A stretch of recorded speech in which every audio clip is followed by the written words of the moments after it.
my talk this morning is called Let Your Light Shine. I grew up in Brooklyn, New York, and we lived in an inner city ghetto in Brownsville, and we lived in condemned housing. Why? Because my dad was a gambler, and condemned housing was cheaper.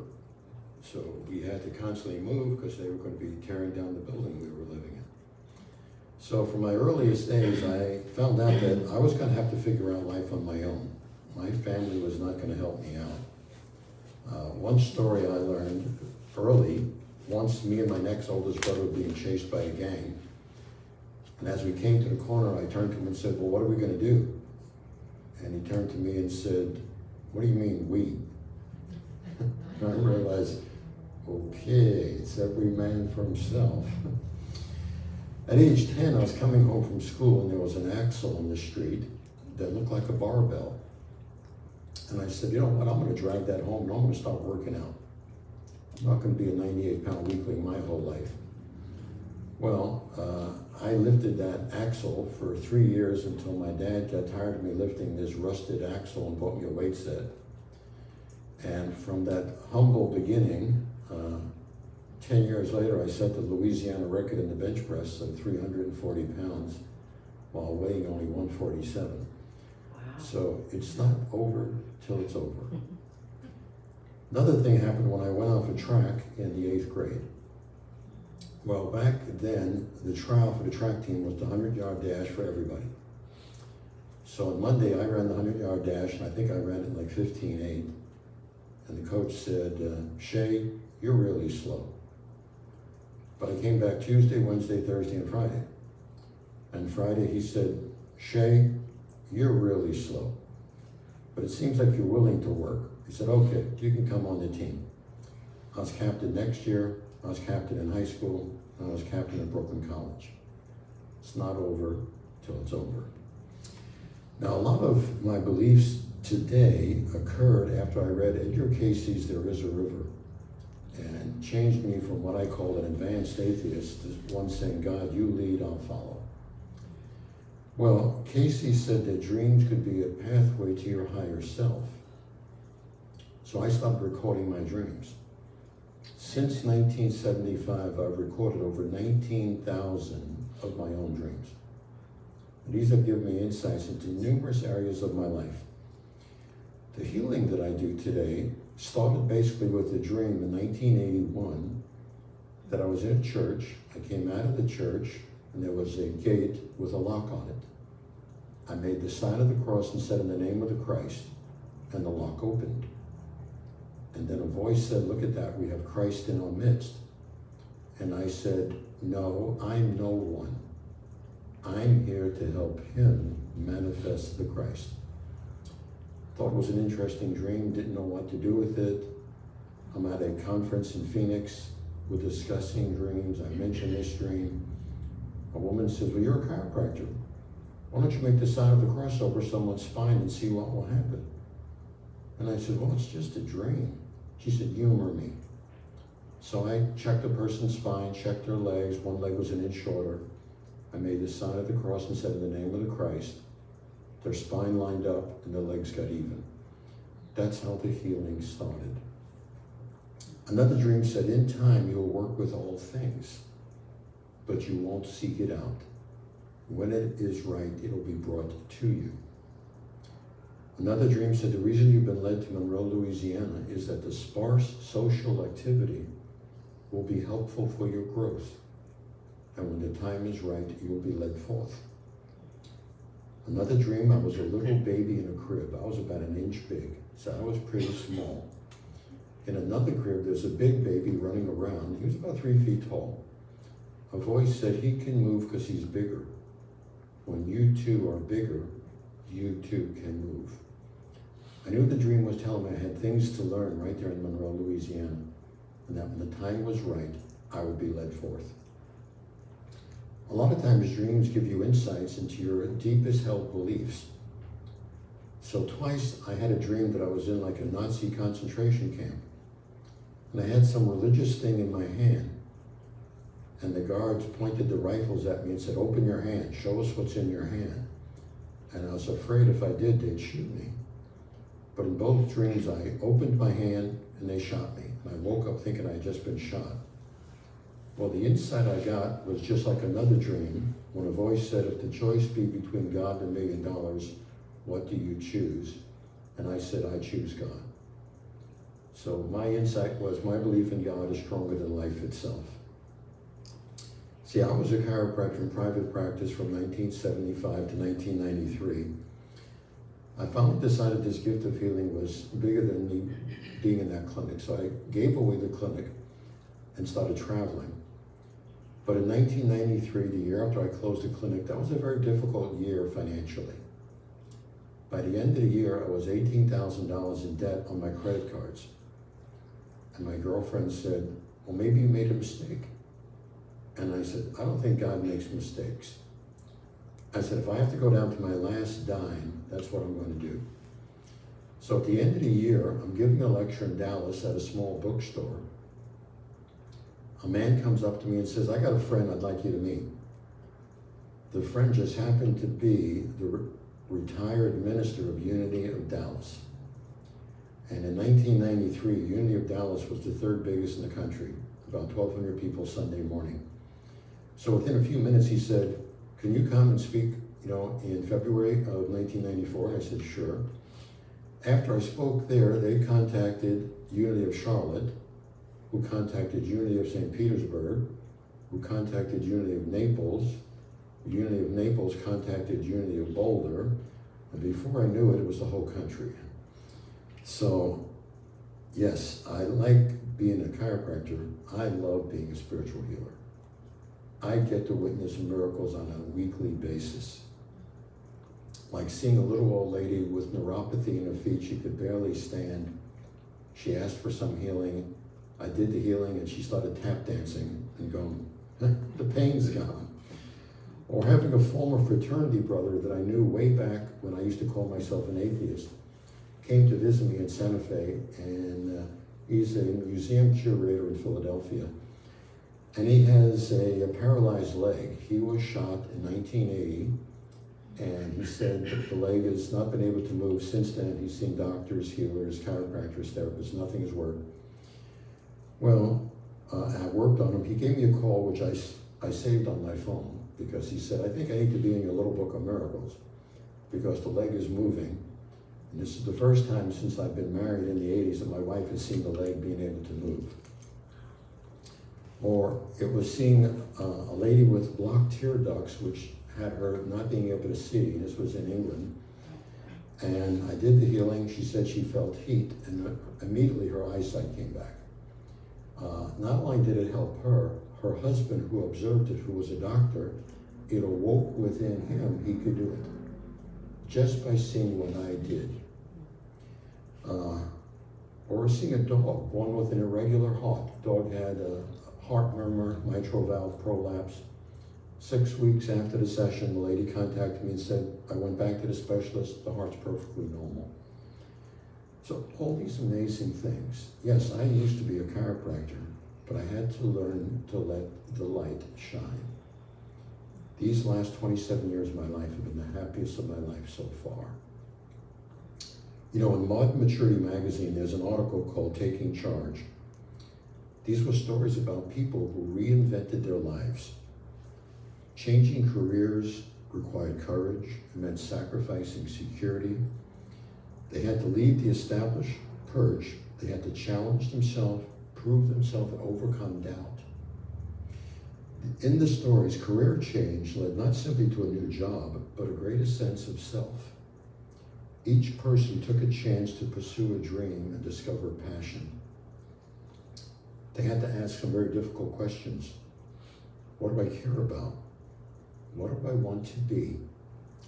Ultimately, by reinventing their careers, they also reinvented their lives and felt a deeper connection to the universe and to all of life. Edgar Cayce called this an adventure in consciousness. Don't limit the experience. The Talmud says that every blade of grass has an angel bending over it, whispering, grow, grow. You have an angel bending over you, whispering, grow, become all you can be. There's something wonderful and majestic in you, something beyond your wildest dreams. Do you believe that you are a unique creation of God? Do you believe that you came here on a mission? Scripture tells us, if God be with me, who can be against me? Dr. Gary Arnold, in his lecture, 3 Things My Father Taught Me, stated that life itself has meaning and purpose. Life itself has meaning and it is intrinsically good. Second, that miracles happen in everyday situations, in the day-to-day small things. And it is up to us to unfold these blossoms, to look at life situations as holders of miracles for us. And that third, deep down within us all is a potential. It is silent. But if we stop and listen, we can direct it to express itself. In Matthew 6:33, Jesus said, "Seek first the kingdom of God and his righteousness, and all these things shall be added to you." Reverend Mary Manning Morrissey, in her book, Building Your Field of Dreams, states that you can build your own field of dreams. You are the farmer. The field is your life. The earth is available to anyone willing to plant. We grow a crop of life through the thoughts we hold. We all have access to an inner voice, not one of reason or logic, but one of guidance. And these thoughts are our seeds given to us from God in infinite number. Building your field of dreams changes your life in that you come to recognize the deep desires of your heart. You learn to break through the limiting, self-defeating thoughts into the realm where the impossible becomes possible. And you come to realize that no dream is as great as the person you become for having remained true to it. The crop you harvest may be magnificent. The soul that emerges through the process of your dream building is even more so. Now, one of the chapters of my book, He Who Walks on Two Worlds, talks about visions of the future. And there are visionary dreams with football players. And over again, the dreams say, you have all these amazing abilities within you, you have all these great teachers with you. Well, one lady got the book and wrote me back saying, "Dr. Shaye, you're so conceited." And I had to write her back, "You don't understand, these dreams are archetypal of all of us. You're so much more than you think you are. You have all these amazing abilities within you, and you have these great teachers that are with you." One of my football dreams as the quarterback, I go up to my front line, which is made up of giant angels with wings. And that's what I call a front line. So Reverend Morrissey says, it's not that you can't create many wonderful things by hard work and using your imagination. You can. But suppose the ultimate creator was working through you. Imagine the most powerful being in the universe as your partner. But instead of playing a game, you're building a dream with God at your side, encouraging you and guiding you through every step. You create a life that is beyond anything your imagination can conjure on its own. You know, Emmett Fox, in his booklet, The Mental Equivalent, states that whatever enters into your life is but the material expression of some belief in your mind. The body you have, the home you have, the kind of work you do, the kind of people you meet. All are conditioned by and correspond to the deepest mental concepts you hold. So what thoughts are you holding? Once again, dreams can give you insights. I had a dream that I called Space Station. And I'm in this huge outer space station, and an emergency message comes. The weight of the station is too much. If we don't lighten the load immediately, all will die. Without another thought, I open the hatch and leap into space. But instead of finding myself in space, I find myself in a green field with beautiful people. The insight I got from it is no greater love than he who will lay down his life for his fellow man. It won't be death. It will be life everlasting. Alan Cohn, in his book, Dare to Be Yourself, tells the story about the golden Buddha. This was a giant head made of solid gold that the monks would pray in front of the golden Buddha. And one day they heard about an army coming over the mountainside, and they were afraid if the army sees the golden Buddha, they're going to pillage it. So they thought, how can we protect the golden Buddha? And they came up with the thought, let's cover it with mud. So they had no sooner finished covering up the Buddha, the army came into the village, went right by the Buddha, and kept on going. The years came and went. Gradually, everybody forgot about the gold within. And many, many years later, one of the monks was sitting by the Buddha when he saw something shiny. And he scratched away at it, and he saw the gold underneath. See, the golden Buddha is within all of us.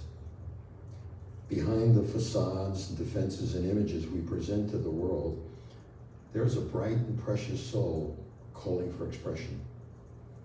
There is one within us that is strong, wise, and compassionate. This one has a great capacity to give and receive love. This is the one we've been questing for all our lives. The golden Buddha is you and me.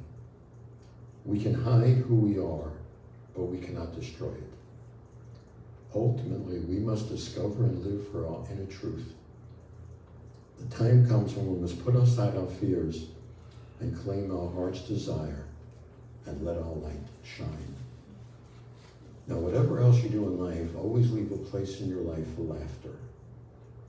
These are some true test scores from a middle school on history.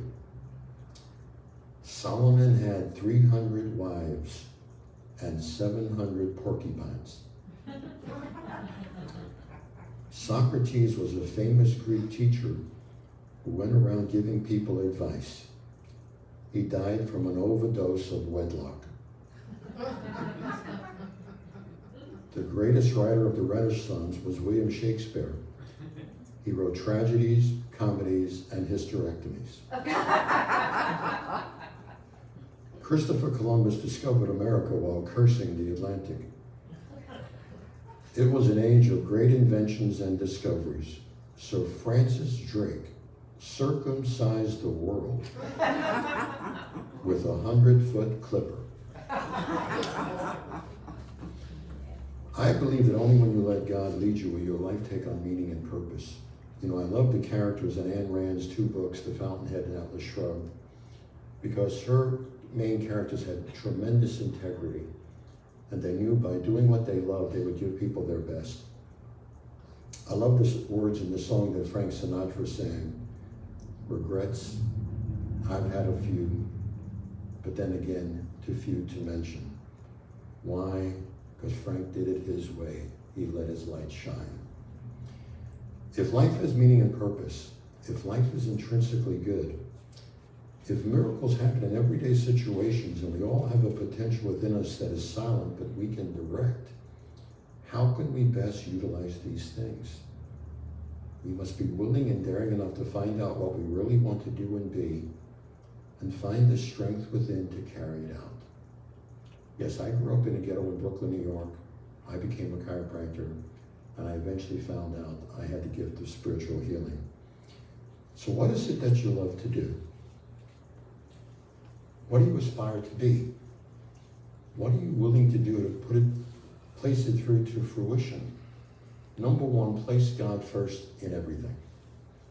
Number two, desire the highest and the best for all concerned.